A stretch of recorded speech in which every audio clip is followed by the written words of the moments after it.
All right, class, welcome to our first official lesson at home biology, our first official lesson in this quarantine period. Today's lesson, we're going to try and work in a few things. We're going to talk a little bit about energy in systems like cells in particular. And that'll be a kind of a review for you AP students, but it'll be new material for the pre-AP students. And then if we can, we're going to work in some artificial versus natural selection, which would be a review for the pre-AP students, but new material for the AP students.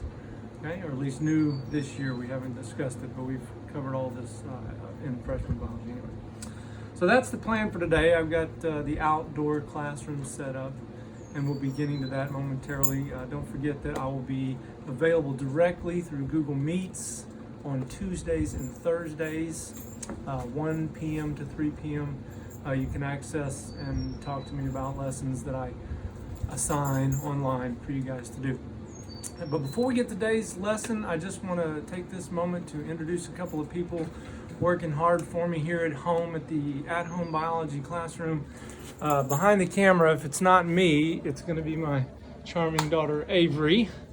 And then helping me get everything set up online on the YouTube channel and everything, my son Levi, they're twins, for those of you who don't recall this from classroom discussion. And then of course there's Bristol, always present.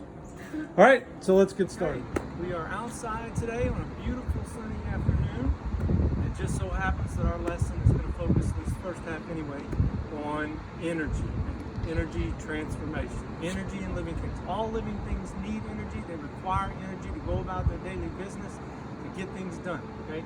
Energy, as it's defined, is the ability to do work. So if you are a living thing, in order to do the things that you do on a daily basis, move around, get from here to there, find food, find shelter, find a mate, all that stuff, if you're going to do those things, you have to, of course, have energy. Okay? And so we focus on energy and the processes that transform it. It comes to us in one form, and we use it in different ways, and then it ultimately goes out as heat. So we'll talk about all that. Now, in living things, if you are a living thing, okay, down at the level of the cell, when we're talking about living things, if you want to get work done as a cell or as a collection of cells, you have to have energy. And what we mean at the level of the cell is energy in the form of this molecule right here, ATP, which stands for adenosine triphosphate. And if you look at the model of how we typically draw ATP, you can see that it consists of an adenine group. It's the same adenine, that nitrogen base that we talked about when we talked about DNA and DNA nucleotides. A 5-carbon sugar, just like in RNA, ribose. And then over here we have the 3 phosphate groups. Remember, with a nucleotide, there's only one, but here we have 3 phosphate groups, hence the name triphosphate. Okay.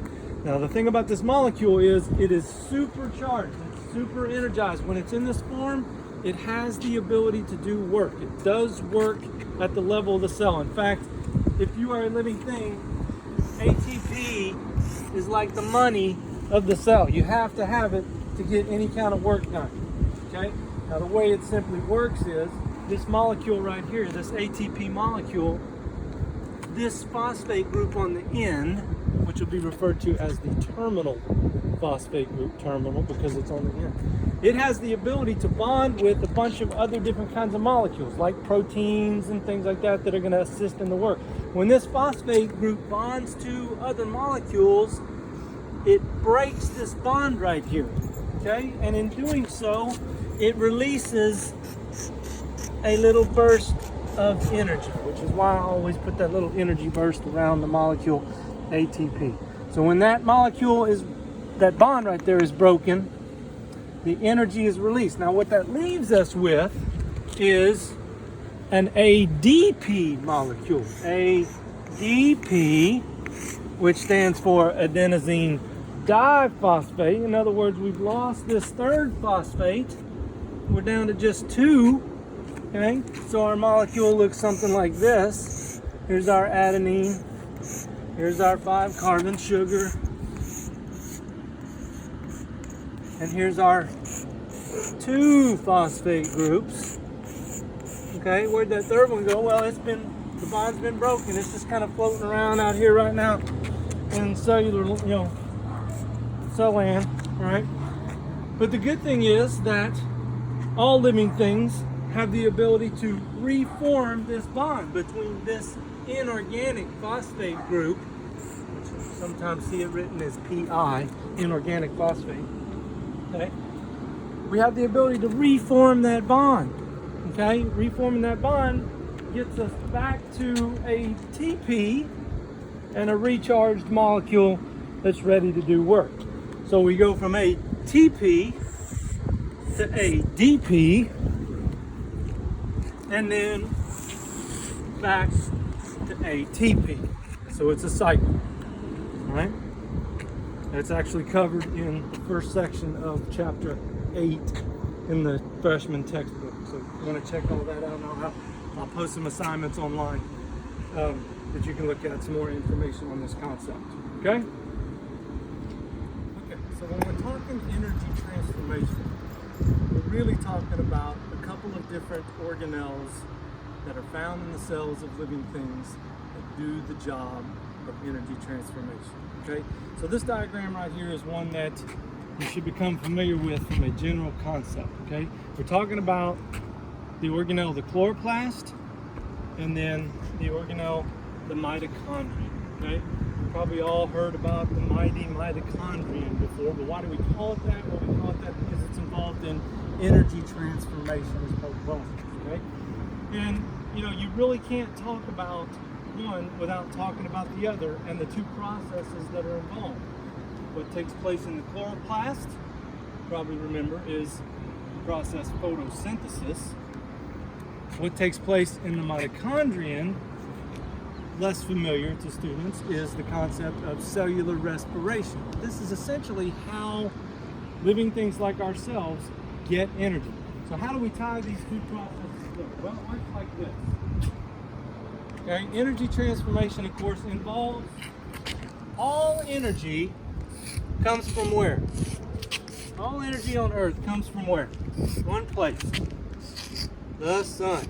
Okay, it's a beautiful sunny day outside. We're getting all kinds of energy. Okay, now organisms like plants are a great example, but there's other examples of organisms that carry out photosynthesis. They have the ability to absorb the energy of light. So it comes in as light energy, right? And plants can absorb it. They can absorb it in their chloroplasts, and we'll get into a lot more of these details in the next lesson, actually. Okay, but that all takes place in the chloroplast. All right.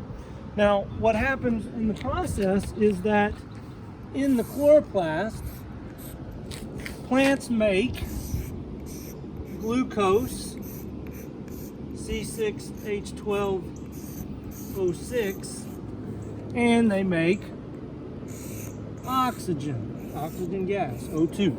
Okay? That oxygen and that glucose are going to get used by the mitochondrion to transform the energy that's bound up in the glucose. All these bonds, remember in biology, in biomolecules, bonds equal energy. So the more bonds we have associated with a molecule, the more energy we have. Glucose got quite a few bonds, a lot of energy. The mitochondrion uses that glucose and that oxygen, okay, in order to produce the energy molecule that we just got through talking about over here, ATP. Okay? ATP. And I'll go ahead and put my little burst around it so you remember that this is a very energetic molecule. Okay? Now, in the process, what also happens is what gets produced by the mitochondrion are carbon dioxide, breathe that out when you breathe out, and water, which it just so happens are 2 of the ingredients that a plant needs in order to do photosynthesis. So what we say is that energy comes from the sun. It gets transformed by plants and other photosynthetic organisms into glucose. That glucose contains chemical bonds, so it's a form of chemical energy. That chemical energy gets used in the mitochondrion to formulate ATP. And then ATP, now that our cells have ATP, we have the ability to do some work. We do a bunch of work, we move around, our muscles take us from here to there. We do all that active transport stuff that we talked about back in that chapter. Okay? And then ultimately what happens is the energy is lost as heat. Okay? And I'm starting to sweat, so I'm losing quite a bit of that heat energy right now myself. Okay? So it gets ultimately lost as heat. Now, one of the most important things to realize here is that while we have energy coming in as light and getting transformed into the chemical energy of glucose, and then getting transformed into the chemical energy of ATP, and then being lost as the energy of heat, thermal energy, okay, it's gone. Never does this energy at the end wind back up here as sunlight, okay? So when we talk about the way that energy moves through living systems, it always moves one direction, unidirectional. It moves one way and out. However, if you notice, the matter that's involved, the physical components that are involved in photosynthesis and in cellular respiration, okay, the glucose, the oxygen, they get transformed, they get recycled into carbon dioxide and water, which get taken back in by the plant and get turned back into glucose and oxygen, which get taken in by the mitochondria and turned back into CO2 and water. So while the energy moves one direction, the matter that makes up all living things gets recycled. And we kind of already talked about that stuff back in the ecology unit when we talked about cycles of matter, carbon cycle, water cycle, nitrogen cycle, all that kind of stuff. Okay? All right. So, in summary, okay, it's all about energy. Okay? Energy gets transformed. It enters all living systems as light. Okay? Then it gets transformed through photosynthesis, and don't forget there is that other lesser known process called chemosynthesis that can do the similar thing. Light turns into chemical energy. Okay, the chemical energy of glucose. Okay, and then it gets transformed one more time into the chemical energy of, let's do this, chemical energy. Running out of driveway space here. The chemical energy of ATP. And again, I don't have room for it, but here's my burst to show you that. It's a very energetic molecule. Okay? So all living things have to have energy. Ultimately, that means ATP. Where do they get it? Well, it all starts with the sun. Okay? All right, I'll be posting some things online for you guys to have a look at. The plan is to sometime next week maybe have a little test or quiz over this information. So have a look at the energy cycle that is in the first part of chapter 8, and we'll see you next time.